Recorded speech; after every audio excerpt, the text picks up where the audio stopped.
Hello, everybody. Hi, everyone. Thank you for coming to the Long Duration Energy Storage panel. I'm very excited about this one. My name is Antoine. I'm a recent hire at FCA, and I just finished a PhD in energy storage, so this is really going to be very interesting. I'd like to welcome all our panelists, and our moderator today is Philipp Offenberg from Breakthrough Energy, and he has extensive experience as a high-level public policy expert, especially at the EU level. He worked with at the Commission with Juncker before going to Breakthrough Energy.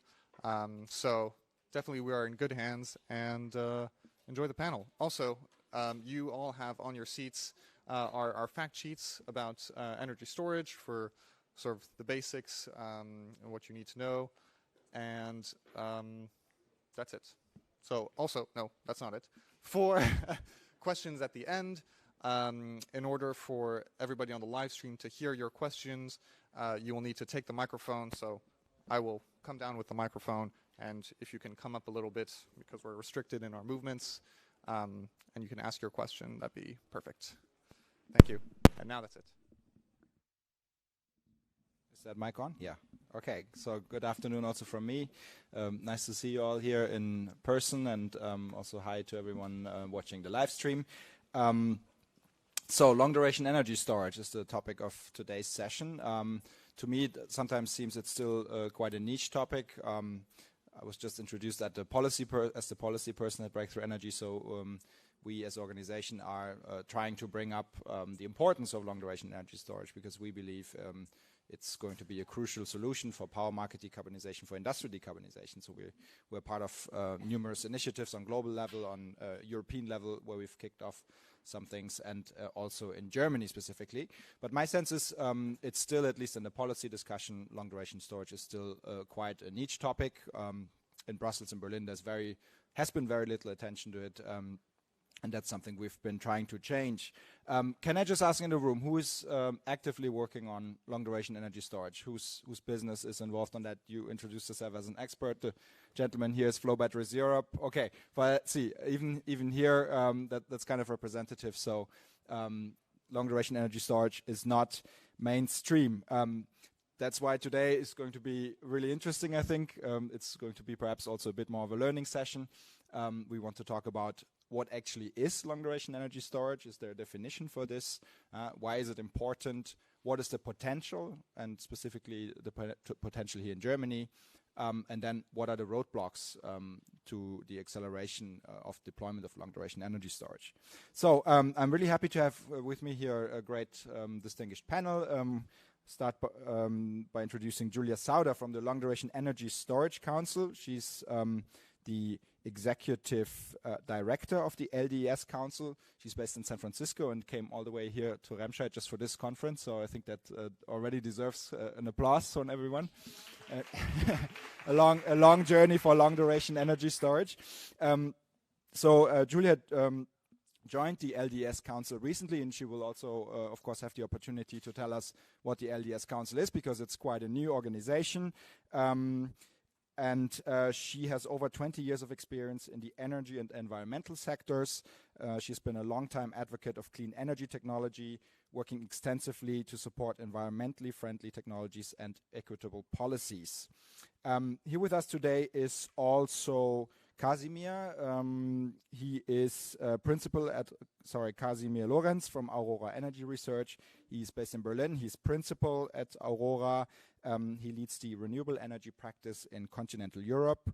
Over the past several years, he advised investors, utilities, and developers on transactions, financings, and strategies in various European power markets. So also welcome to Casimir from everyone. And then we have Andy Fuchs from the Toyota Mobility Foundation, which is also an organization that we'll probably need to explain to everyone.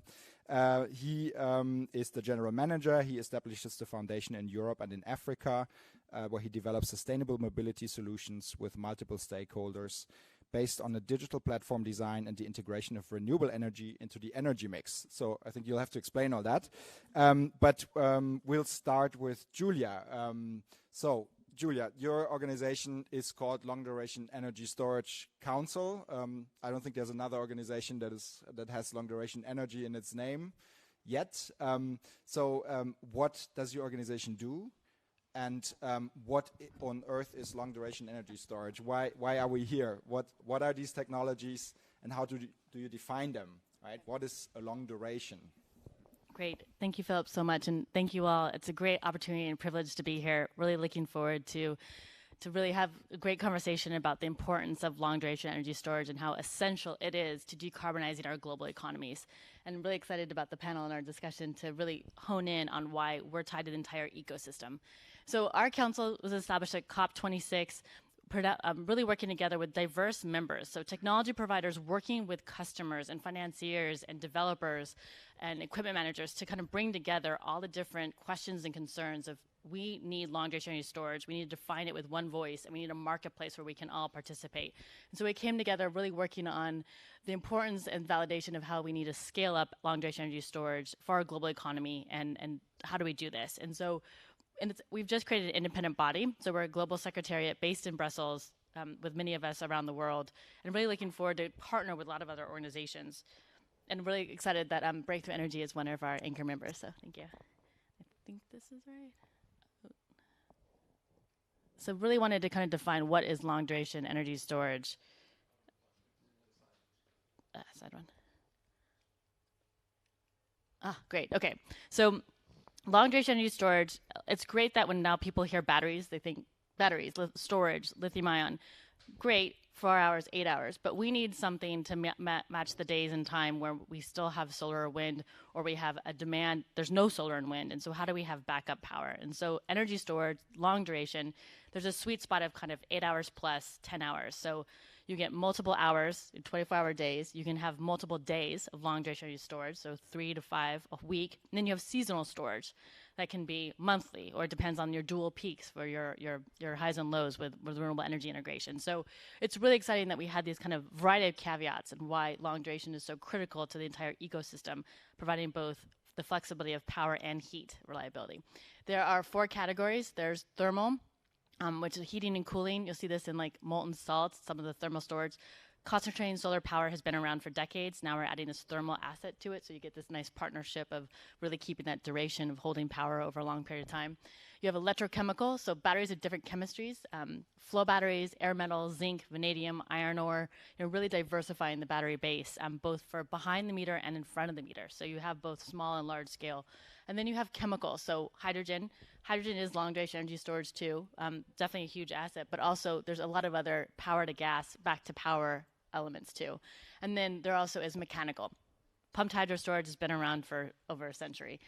Compressed air, liquid air, these are all different types now, building on traditional mechanisms and bringing in innovation to then expand the marketplace. So it's really exciting to see the parallel pathways of why storage is so important and why long duration energy storage is so needed and validated. And just want to highlight one other quick thing.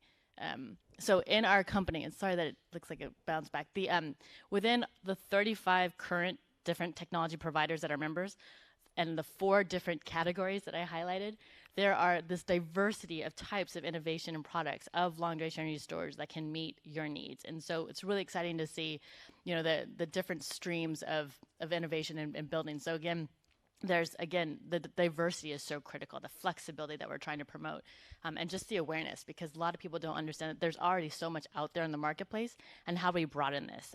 So I think that's one thing we're really excited to work with all of you on, is really understanding the value out of long duration energy storage and the diversity that's available to you.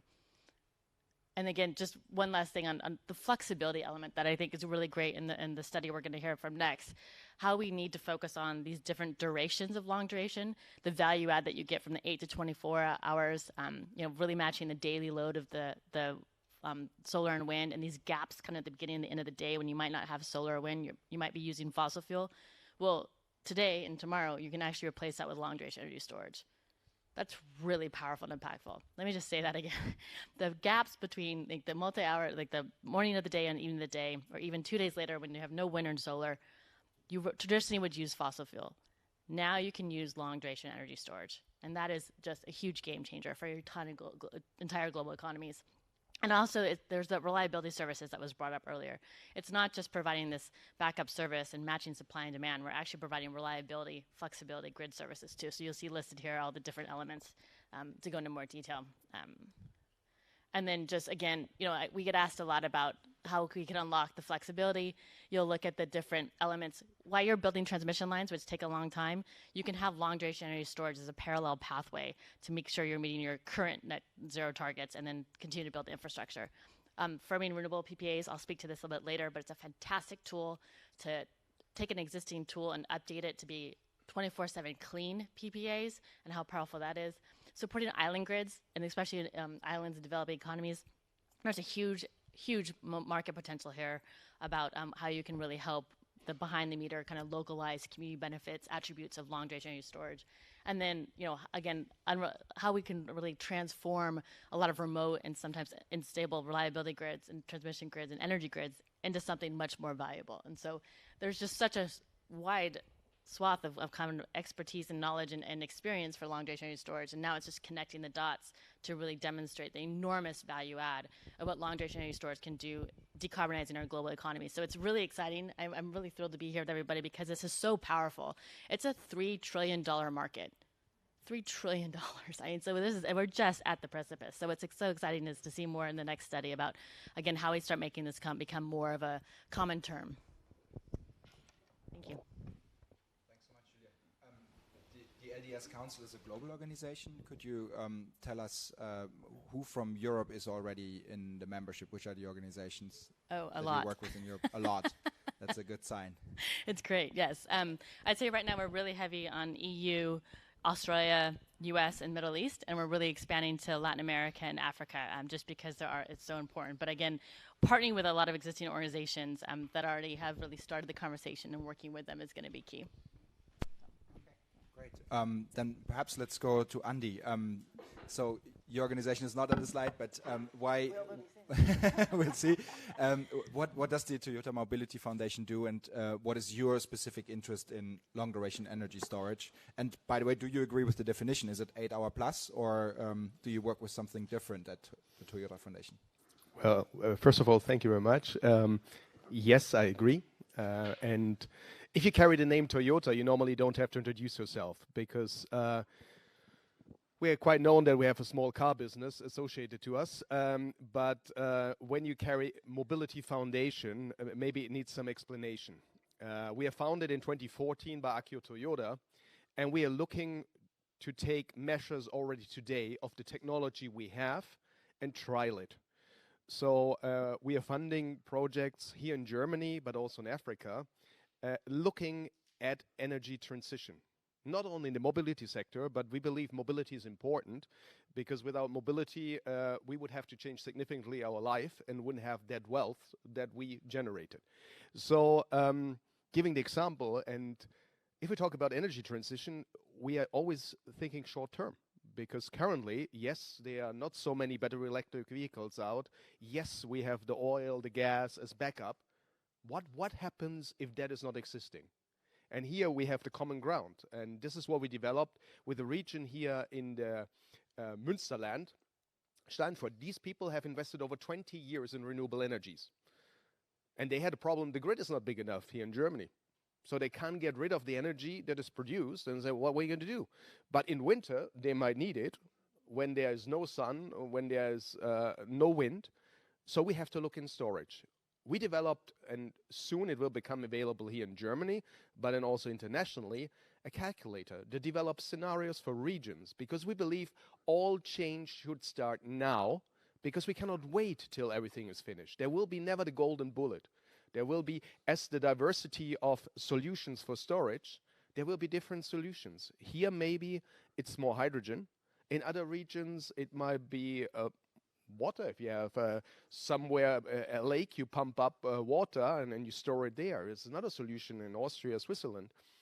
Or in Africa, we have another project where we're looking how we store energy in lead-acid batteries, because they're still cheap, second life batteries. They come for the user profile. It's just perfect because there you can produce local energy and support then a communal kind of ecosystem with regional energy, with regional storage, and access to mobility. So you see, we are working to take science on the road to see where the shortfalls are, because the golden bullet we won't find. And yesterday I found a great expression in one of the sessions. Someone was asking, where's the island we want to sail to? And from the audience or from the speakers came, is there one island? Maybe there are many islands. And I think the world is diverse. The situation is different everywhere. And we have to work on the local solutions with a multitude of players to find the best matching situation for also the economic power and for the local situation. Because if you're in the mountains and you have a beautiful water resource, you might think differently than if you are somewhere in the flatlands and you have to look at other alternatives for storing energy. Diversity of solution, but at the same time, huge global market potential, 3 trillion. We will remember that number. But let's try to zoom in a bit on Germany, just because we are currently in Germany. We've been working with Aurora and energy research on a study to identify the long-duration energy storage potential in Germany. So we as Breakthrough have commissioned that work. And I must say that when we first thought about this study in the team and were discussing this idea, that was still the time before Russia had started invading Ukraine, and the German government in its new coalition treaty just released these plans of massive expansion of gas-fired power plants to balance the system. So our thinking was, okay, well then let's look into what could actually long-duration energy storage provide as an alternative to gas-fired power plants. Well, we started working, and somehow reality changed quite significantly in the meantime, and so the focus of this analysis also changed a bit from just looking at gas into is perhaps long-duration energy storage also an alternative to hydrogen to a certain extent, because now the big bet in Germany is on hydrogen.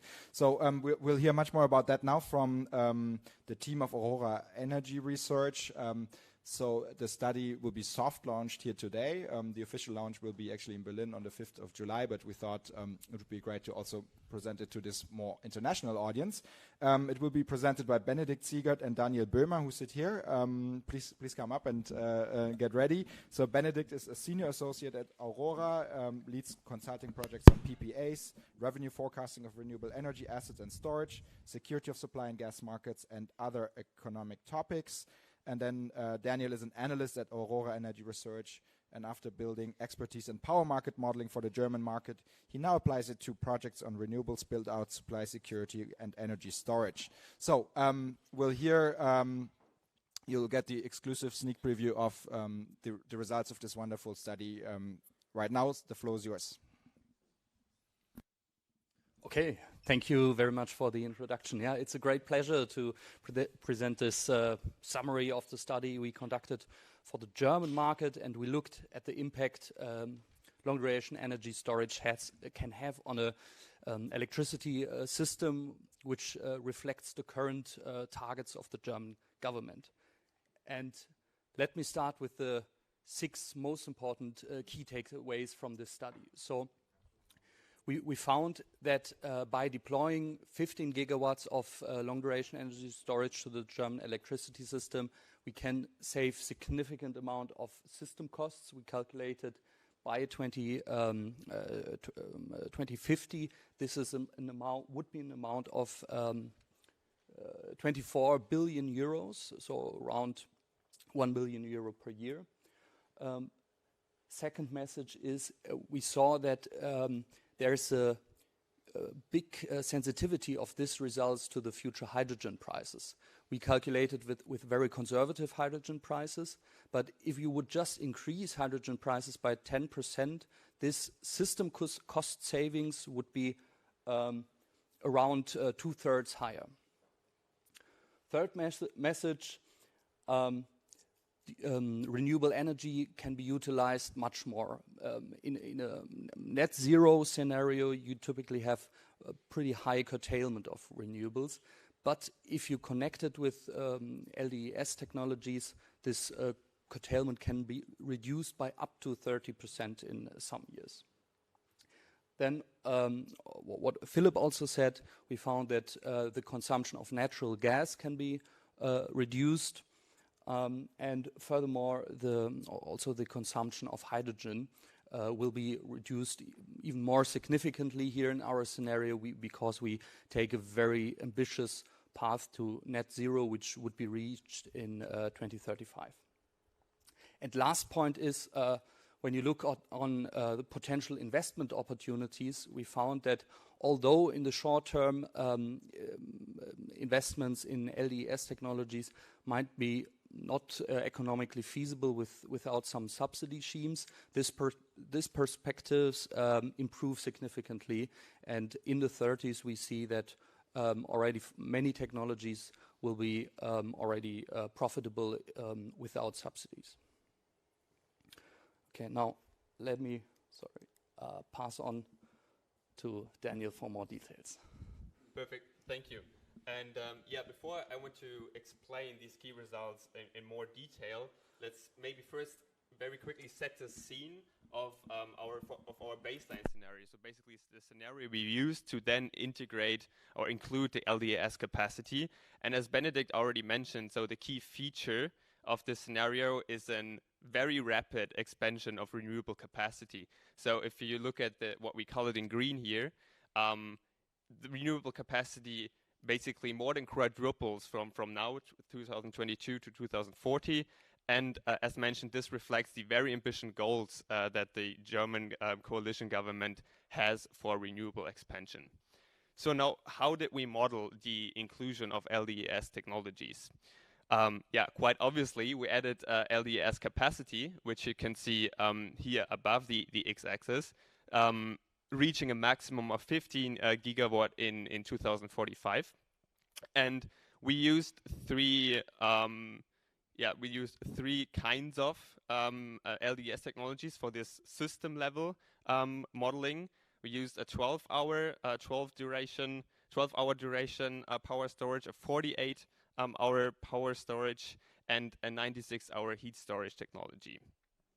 And then maybe not so straightforward, what you see below in negative is that we were able to reduce the amount of hydrogen peaker capacity while still maintaining the same level of security of supply as in the baseline scenario.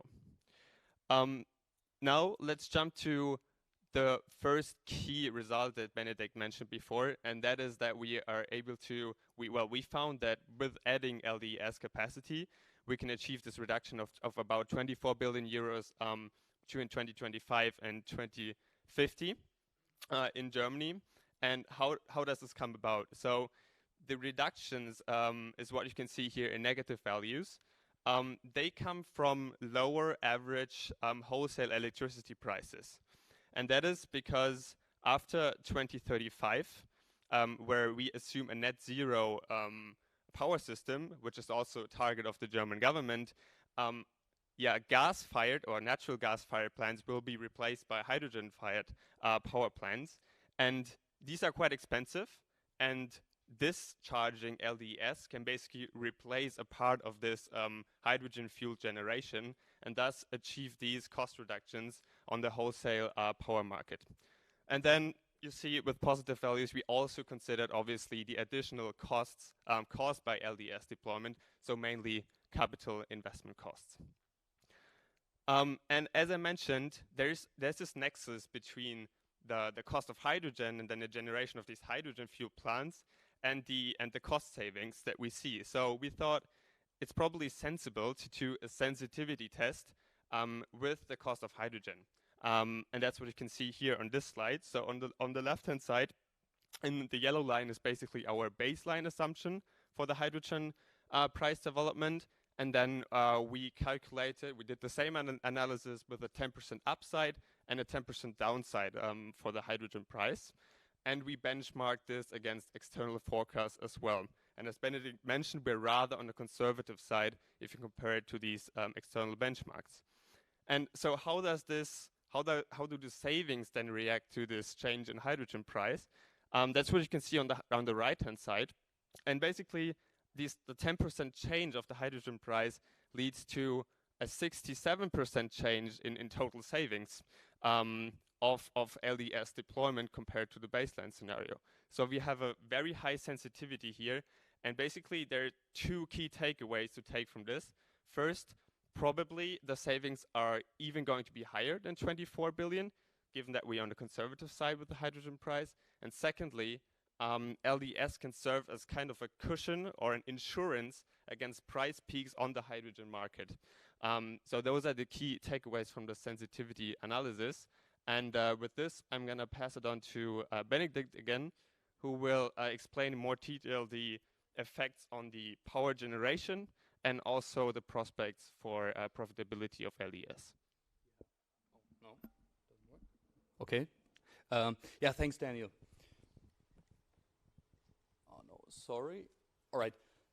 3 more key takeaways from this study. So first one is, as you can see on the top of the chart, curtailment of renewables is significantly reduced. This reaches a peak in 2040, but then decreases a bit because we also assume additional flexible demand assets.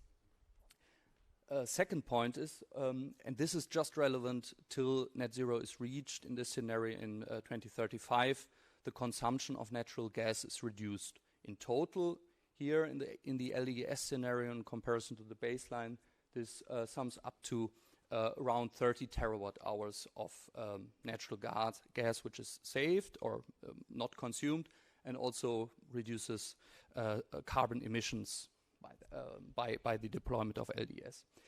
And the last point is the hydrogen, which would have been used in hydrogen peakers and other hydrogen power plants, can be reduced by around 13%, totaling to almost 300 terawatt hours of total hydrogen consumption, which could be saved in this LDS scenario with those additional 15 gigawatt of LDS, and this also contributes to reducing the system costs.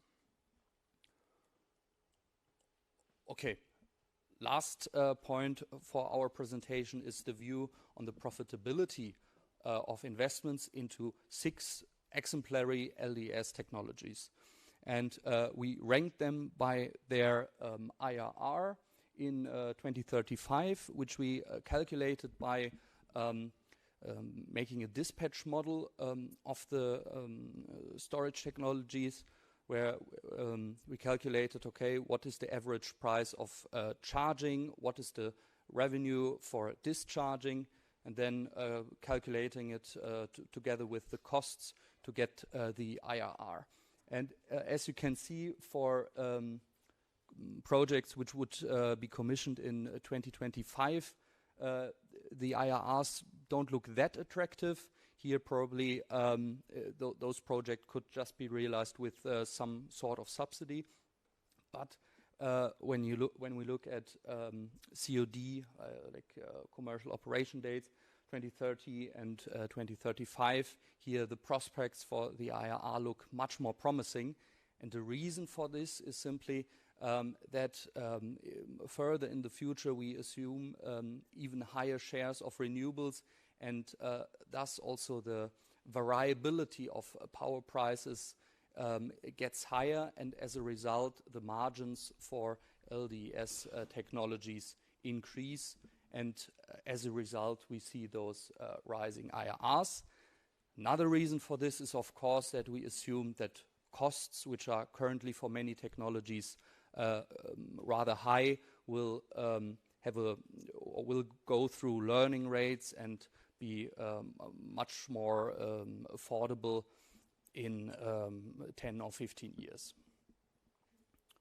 Okay, yeah, thank you very much for your attention. Thank you very much. And excellent. If we could keep that slide on, because I'm going to ask Julia about it in a few minutes. But now, Casimir, to you, and thank you, Benedikt and Daniel, for the great presentation. So we heard from your colleagues, Casimir, that the deployment of long-duration storage would reduce gas imports, would reduce gas utilization, would also reduce hydrogen utilization. I mean, we're now in a situation where both the European Union but also the German government have presented, I would say, bombastic targets for the import of hydrogen in particular. So the EU target in this Repower EU plan is now to have 20 million tons of green hydrogen in 2030 in the EU, out of which half of them, 10 million, would be imported, right? Do you, and of course there's a similar debate going on around LNG. We have our political leaders jetting around the world asking for LNG imports from the US, but also from other countries that are, let's say, not as close partners as the United States at the moment. What do you see really as the potential of long-duration storage to contribute to our energy security debate that we currently have? Yeah, first of all, thanks a lot for the invitation, and thank you for the presentation. I think these are really the key questions, especially in the times we're currently living in, facing extremely high electricity prices that has been more or less stipulated by high gas prices. And I think this also connects very well to your question, because what we have seen already is that we are able, with the LDS, to reduce hydrogen consumption as well as gas consumption significantly. Nevertheless, I would say that shouldn't be the main focus here, because it's a significant reduction in the electricity sector, but we also have other sectors consuming a lot of hydrogen, and there, of course, potential are slightly limited. However, the main point is, for me, the security and the risk these LDS can take from the system, because what we are seeing right now is extremely high gas prices translating into extremely high electricity prices. And what we will phase out of gas eventually and go for hydrogen, but we will still have this connection that high hydrogen prices will cause high electricity prices, which will make decarbonization of other sectors like heating sector or the industry sector extremely challenging. And therefore, I find it as a very interesting takeaway that these LDS technologies can help us mitigate that risk, because as we have been seeing that the total system cost as well as the general power prices can significantly be reduced, and especially in times of high prices. So especially when we have high hydrogen prices, they are beneficial, and therefore I would see them as an additional risk mitigation technology. And we have spoken about diversity already, and I think that's exactly the point. We should not set everything on one bed. We have seen where that ends with getting gas from Russia and ignoring potential LNG import terminals. Therefore, having this additional technology, I think, is a key element to diversify our risks and keep power prices down. Andy, would you agree with that analysis? So my specific question to you is, you've mentioned hydrogen is a storage option here in this region that you are working on. Do you see long-duration storage technologies, or the other ones that we've seen on the slides, do you see them as partner of hydrogen or as competition to hydrogen? I believe we need everything. There's no question. It's hydrogen, it's batteries, it's other forms, it's chemical storage. Because the challenges we are facing, as I just mentioned, the heating sector, the industrial sector, how are we going to tackle that? And this is something I would plead for, and I said, to start right now. And one concept we have, to look in regional things which we can already do with today's technology, not use the golden bullet and said, oh yeah, this is the system. Every region, and this is, I think, the power you have out there, can do things and can start already the transition that obviously we need a target we all aim for, but we can prepare on the local ground. And one example, so this region here, Steinfurt, the commune of Saarbeck has 450% of energy. So they today already face the problem what to do. So hydrogen is one of their solutions to go this way, to store it. And their solutions, Switzerland is a beautiful example.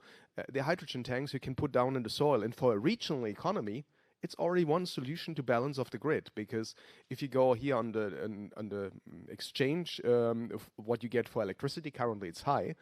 But a couple months ago, they barely got anything. So there it makes sense that you start an electrolyzer and said, wait a second, I don't get anything in Leipzig at electricity exchange. Now I start my electrolyzer, and then at a later stage, I use this cheap energy to run my bus fleet, for example. You don't have to re-power it because they have enough power and all that, but to use it in other sectors. So really looking in things, or storing in other chemical form. We haven't addressed shipping industry, how we transport our goods. MAN only in 2024 will bring ammonia engine. But it's another form where we see, and where particularly look at Africa. You guys are the future energy. You have the richness of abundance of energy. And if I read the reports from the International Energy Agency, solar will be the cheapest. But how do we transport it? The grid? Well, if you look at German infrastructure projects, I don't go too much into that. We need other solutions. And I think this is where we can work together and where these technologies will help us towards a greener economy, not only in the mobility sector, but also heating and industry. Thank you. These technologies will help us. Now we look at the chart. It doesn't look so great for the next few years. Julia, what do you think? I like what Andy just said about we have to start today to build tomorrow, because yes, right now some of the costs are higher and we're aware of that. But I think some of the benefits is that we have to get the marketplace today ready for tomorrow to start bringing down these costs. And it's not going to take as much time. We're already seeing the numbers drop just as fast as they did with solar panels. And so what we want to amplify is that getting more renewable energy on the system really does help bring down costs and decreases emissions. We need those targets to really get us there, and that certainty that you get from the regulatory aspects of like giving the marketplace a known commodity or known number. So when you get to that 70-80% sweet spot of renewable energy integration, long duration energy storage costs drop precipitously, around 40 to 60% depending where we are.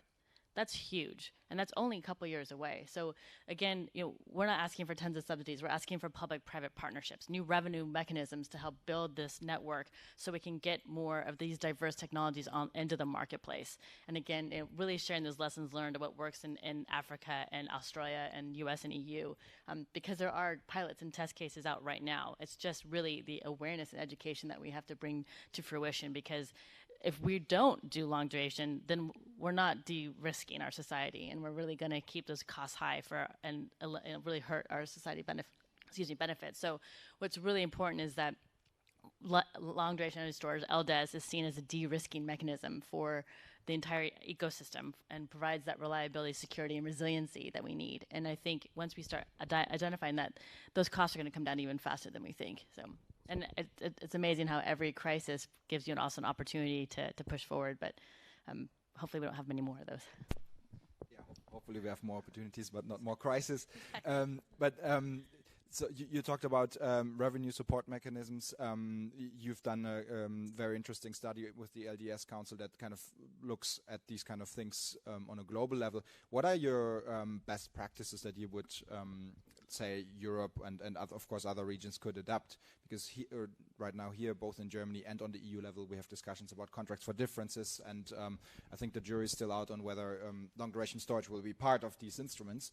So do you have any specific recommendations of what countries could do to bring these costs down much faster than we see it on the slides? Great question. And yes, we have 3. And today, literally, we just published our public policy toolkit to help kind of identify what are additional mechanisms to bring to the forefront. It builds upon a previous report we did called the 24/7 Clean Power Purchase Agreements. And 2 recommendations there are take an existing tool that many customers already use in the marketplace. Requesting so much of my generation needs to come from renewable energy.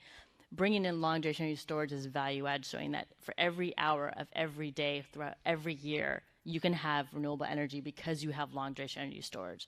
So with this tool, the 24/7 Clean PPA, you can actually validate the importance of long duration, bring it into the marketplace, and then start bringing costs down and getting that diversity you need. So there's one really critical tool. The other are these public-private partnerships, and also just a signal of having a carbon price. And that really is important. It might be in some countries, but it's not global. And so how do we manifest that? Because I think that also helps push this forward much faster.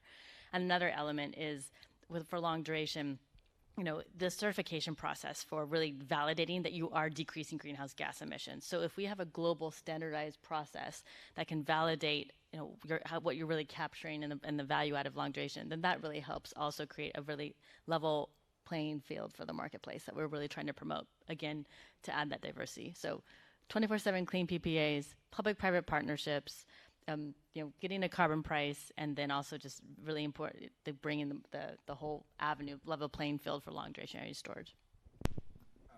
Casimir, there are a lot of debates. Is the carbon price really one of the key tools or not?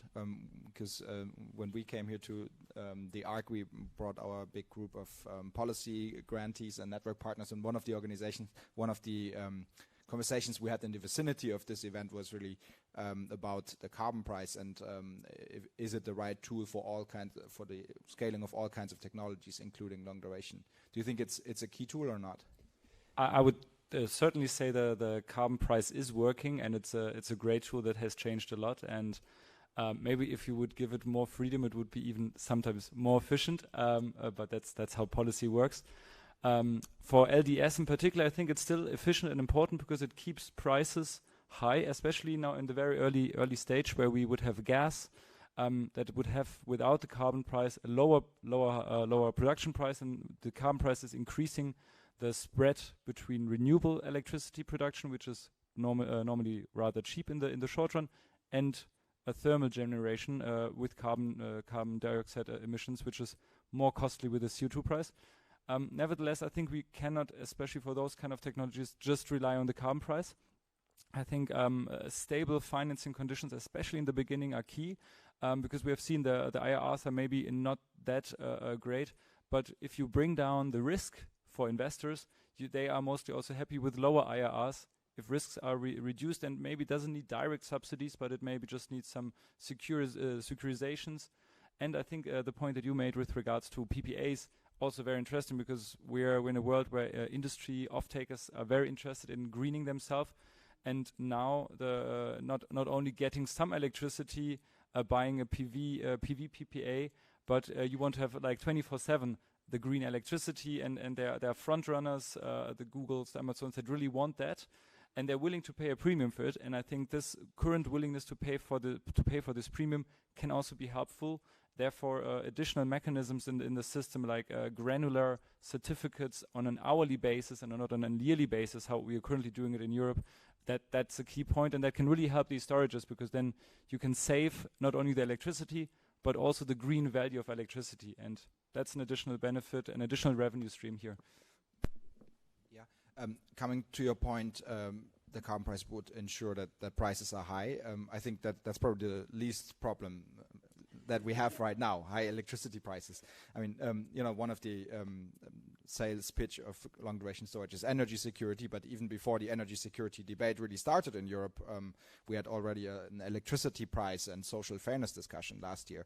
So perhaps, Andy, starting with you, what is then the role of long duration storage to ensure lower consumer prices? Is there a role? Is that something that one could pitch as one of the advantages of LDS, that it would contribute to more moderate prices, more social fairness, or is that too far of a stretch?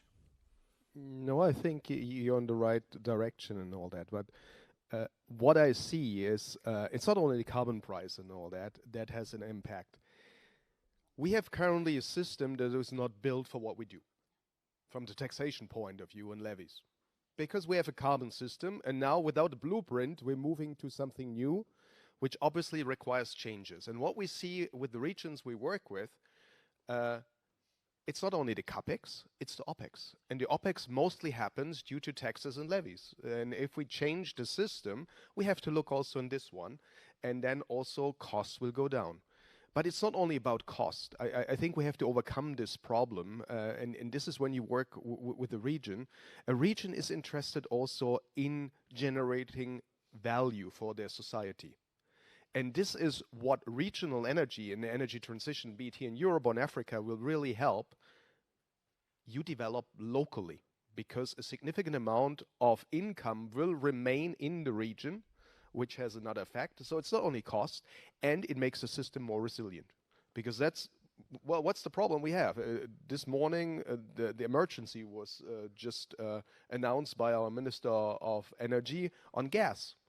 So why? Because we're depending on one technology. I think what we see, and also the hope I want to give, hydrogen is expensive.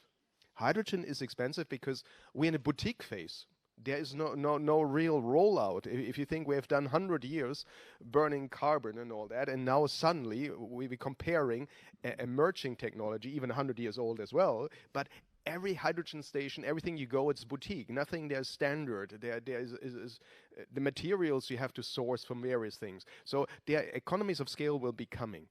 But in the region where we calculated it, and this is the Steinfurt region, by 2030, so tomorrow, we calculate with byproduct, because you can produce obviously not only hydrogen, but you have heat, you have other various processes, up to fertilizer. You can produce hydrogen under €4 the kilo in Germany. Boom. And you make still profit. And you have storage, because we calculate also on an annual basis what would it require for this community, at least 500,000 of people, 126,000 vehicles and households I don't have in my mind. But you see, there is a business case behind it. So yes, it's carbon price, but it's also other elements we have to work on to address. And Andy, building on that point, because I think understanding the entire value chain of how long-duration energy storage can really fit in all these areas at both local and system-wide levels, and that we have to change the criteria in our procurement process to be more flexible, to incorporate all the different value attributes that long-duration energy storage provides. You know, it has that resiliency, that flexibility. Long-duration energy storage can provide both power and heat, and that's barely understood. So there's a whole other area there of how to connect all these different pieces. So again, I think it's that flexibility of the criteria of how we're going to ask for what we need, and giving in that room to allow for the enormous value that you can get from long-duration energy storage. Since we're talking about different technology options, so one thing that our technical teams at Breakthrough Energy always warn us when we talk about hydrogen is there are some R&D gaps. So notably, apparently, around storage of hydrogen and transport of hydrogen. There are apparently certain gaps that haven't been filled with technology options, and it's always interesting to see kind of this discrepancy of technical experts talking about this versus the policy community that got very excited about hydrogen recently. Julia, how does that look in other long-duration energy storage technologies? Are there still R&D gaps? What should we focus on? What is kind of the next phase in long-duration energy storage to ensure that we will always have kind of a pipeline of different options? It's a great question, because the pre-development funding is really a critical part that is still, I think, not totally understood. And I think one value of the council is we're bringing together technology providers who are at different stages of R&D, or Series A or Series B or Series C funding, or even those who already have projects on the ground, and sharing back lessons learned. And so looking at the global economy and global diverse landscape is that we're seeing that there are some technologies in the batteries, or some of the compressed air, liquid air that are just coming out there. And the hurdles might be the same, regulatory hurdles, or there might be supply chain issues. But what we're seeing is that there are these kind of niches where at the council we're sharing lessons learned to really validate this diversity is so key. And I wouldn't really say that one's hurting more than the other. I think what we're really seeing the value add is that there's so much room for potential, and we have so much need to meet such an entire ecosystem that we're seeing for thermal, a lot of the different values of power. You know, how to help steel and cement be made when you can't use fossil fuel, and how does long duration energy storage work there? And then how do these batteries that you need on islands or microgrids work? And how does the chemical component really vary? And so I think it's really more exciting that we're all pushing forward, and that we're just going to make the marketplace larger and more level playing field, so that we can have that next stage of here's all the R&D that's out there, here are the projects that are working, and then now we can kind of see the next phase of how we bring the cost down. Great, and let me also say it's a big topic for our conference organizer, the Future Cleantech Architects, who are working with us on the R&D aspects of long-duration storage. We're nearing the end of the session, but I want to make sure that you all are able to ask your questions. So, are there any questions from the audience for our panelists? Yes? Unfortunately, you'll have to come up and use the mic, otherwise our online audience will not be able to hear you. And please introduce yourself briefly. Okay. Hi. Abimbola Olufore from Investment and Technology Promotion Office, UNIDO, in Nigeria. So my question is about how you can integrate batteries and energy storage in regular grids, as well as how you can use that as a bridge between renewables and grids. So typically, I'll use Nigeria as an example. We have installed capacity of about 12 gigawatts, and when it comes to transmission, we can only transmit 5 gigawatts. So with the transmission being, a bottleneck, how do we optimize on the potential 7 gigawatts that's not been transmitted through battery storage? Question, and I will both answer it. I think one of the attributes that needs to be better understood of long duration energy storage is that it's a huge asset for paralleling transmission and distribution development. So as you're looking at a 10-year horizon for new transmission lines, you can put in long duration energy storage either by a substation or in a very remote area and have it be kind of a backup system for transmission. So how do you make that happen? Grid planning. So do you have an integrated grid planning system where you're bringing in long duration energy storage values? Is it already part of the dialogue to say, here's our transmission system, here's our gaps, and here's how long duration energy storage can help fill it? And the other aspect too is modeling. What we've noticed in that IEA's models and many traditional models, it has maybe storage, which is great to see, but it's only a 4-hour battery storage or pumped hydro. The diverse technologies that are in our studies is not represented. So how do we adapt the modeling to make sure it has the value out of long duration energy storage so that you can see that comparison? And the last point I would add is that having the policymakers ask various utilities and customers to say, you need to procure this much long duration energy storage to meet these other needs. Having that procurement message out there really does help them get the companies to come forward and say, we can help you on your T&D aspects. We can help you on these things. Give us the criteria, give us your ask and mandate, and we will make it happen. So having that initial request, I think, is also really powerful, but it can be done. May I add something here? I think that's really raising a key point because we haven't talked so much about transmission already on the panel. We've talked about like hourly problems or weekly problems, but not about geographical problems. And I think combining long duration energy storage with renewables is especially also important from the transmission perspective because traditionally we built power grids and power plants that were able to produce a stable load, coal power plant, gas power plants. But now that we're going for renewables, we have a lot of peaks, especially with PV, where there are shorter term storages are also helpful. But when you go for wind, the durations of the phases, let's say when you have a lot of production and less production, that's normally longer phases. So this long duration storage is very helpful, and you can if you build a new grid or if you have an existing grid, you can integrate much more renewables, not only whole market scale, but really on the local scale. And this is helpful across the globe.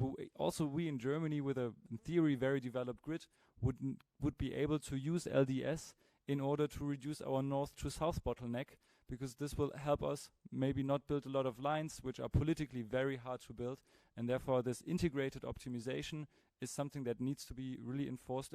But of course, it's key that there's good information about what are the technologies, what are the costs, such that it can be integrated in such models that we run, for example, that other companies are running, and that can inform the government and TSOs in where to put the storages, what kind of technologies, and I think then these technologies have a super big effect on reducing additional spendings on transmission grid, which is helpful, of course, but I think it's again about the combination, and we shouldn't ignore the effect there. Maybe one answer. You can leapfrog Europe because you don't have to overcome the issues we are facing. Because here everything is set in stone, regulated to the death and all that. So whenever you start and try to put a cable in, there's thousands of regulations. So every vision is dying here with local administration, some people say. You don't have that grid problem yet. So you can look really open-minded, and maybe a regional grid with the technologies available now make more sense for you than a national grid. Because your energy is everywhere roughly the same, so you don't have this distribution, and renewables offer great opportunities. And I just saw the study from Finland. Your hydrogen cost in 2030 is expected by $0.7. So costs are really going down. If that is true, even if it's $1, so whatever. But you have the opportunity to go this direction, and particularly if you follow the IEA, solar will be cheapest energy, and you're blessed with that one. Thank you. Any other questions from the audience? Anyone? Okay, then we're coming to a close. But perhaps one question from me would be, Andy, you said, we're dealing with a lot of legacy infrastructure in Europe, I suppose also to a good extent in the US. Would you say the same about electricity market designs? Are those fit for purpose, or are they not fit for purpose when it comes to long duration energy storage? I don't think we are yet there, because there's so many. The system was not built for what we are experiencing now, because we moved to a totally new world, and unfortunately that was never thought when the regulations were written. So we have to start, and we have to be quick, because otherwise it will stop at a certain time and we don't have the time. Because this is also one message, independent of the crisis we have now with Russia, or if we go then to the Middle East and get our gas there. If we want to decarbonize, we have to accelerate. And I think the urgency is quite often not understood. And it's all these little lighthouse projects that can add. Don't wait for the golden bullet. Start what you can do locally. And at least in Germany, there's 9.5 billion available by the National Organization for Hydrogen, supporting projects, subsidizing from infrastructure to really the buses and the trucks and everything. But we have to get going, and don't wait forever. And building upon that, if there's no way that we can meet our decarbonization goals without long duration energy storage. I mean, that is just now understood. Now it's just really trying to elevate that message and now implement how we get there. And I think the markets are out there. They need to be adjusted to have that flexibility that we need for all these new technologies coming to the marketplace. So an energy-only marketplace, a capacity-only marketplace, an energy and capacity marketplace, a day ahead, an hourly. All these different markets need to incorporate how does long-duration energy storage have a value add to get compensated to participate. And so that's one of the biggest hurdles, is that I'm really excited that there are some existing tools. We need to adapt them, give them more flexibility, and broaden the horizon to make sure that they have long-duration energy storage as a key component. Yeah, I think the point here with regards to regulation, that I assume that was the starting point also, is that it's designed for the old system, and there are many inefficiencies, so to say, that set wrong incentives for consumers, but also for generators. For example, looking on how grid tariffs are structured, they give advantage if you have a stable production or a stable consumption, but that's actually not what we need now. We need flexibility, because our power system used to be working like that. We have not flexible demand, but flexible production technologies, and now we need to combine that. We need to have flexible demand, we need to have storage, and such that we can react to the luckily very cheap renewable sources, which are unfortunately not as flexible. Okay, we're really coming to an end now, but I wanted to ask all of you if you're meeting the President of the European Commission or the German Chancellor or the French President in the elevator or on the staircase down here from the library in Remscheid, you never know. What would be the three things you would recommend them to do? I mean, Julia, you've sort of answered it earlier. Either you have three other points or you just repeat the ones for everyone's benefit. But then also Andy and Casimir, what are the three best of policy recommendations? Feel free, anyone, feel free to start. Well, building upon earlier, I'd say it's great to meet you. Do you know about long duration energy storage? Aren't you so excited you can help make it work? And then I would say on top of that, here's a couple tools to help you on 24/7 clean power purchase agreements. You're creating a market structure. How does long duration play to elevate the enormous value of renewable energy? Connect the partnerships here, just how long duration energy storage is part of everything else. And then the public-private partnerships, the revenue mechanisms, again, promoting the diversity of the criteria for pre-development funds. But again, it's just saying, we're so excited that you know about long duration energy storage and that you're going to incorporate into everything that you're working on, and we look forward to partnering with you to make it happen. Convincing next. Okay, my 3 points would be: first, creating a safe and stable investment environment by not changing policy every time and changing targets and going forth and back, but really setting some ambitious targets which you stick to and then do everything to reach them, because that gives certainty to investors and you can plan with it. Second point is, I think we need to make sure that incentives that our system is setting with regards to grid tariffs, with regards to additional levies you are paying and everything around that needs to be reflective of how the system is working, such that we are setting incentives for consumption as well as production in the right time and in the right location. and this is valid across every sector in the energy business. Yeah, I think these 2 points are important, but also important not to forget that there are a lot of maybe indirect subsidies that are actually having not so good effects on how we use, for example, coal or gas capacity. So I think we should also make sure that everybody is really on a level playing field and we're supporting the technologies that need support. Well, I wouldn't add anything too much, but one thing is probably stop talking, start acting. Because this is the biggest problem. We're still too much in debating everything, and the technologies as we've shown are here. We can start, and even it might be a little bit bumpy road at the beginning. We know where we want to go, and the urgency is the last word I would say that I would add to what my predecessors already said. Fantastic. So those were the great concluding remarks of this session. Thank you very much, Julia, Andy, Casimir, Benedikt, Daniel, and thank you all for attending, and I hope you found it interesting. Kuhn will be the person guiding you to the next steps in the next session. Thank you all, and please give a round of applause to our panelists here. Thank you.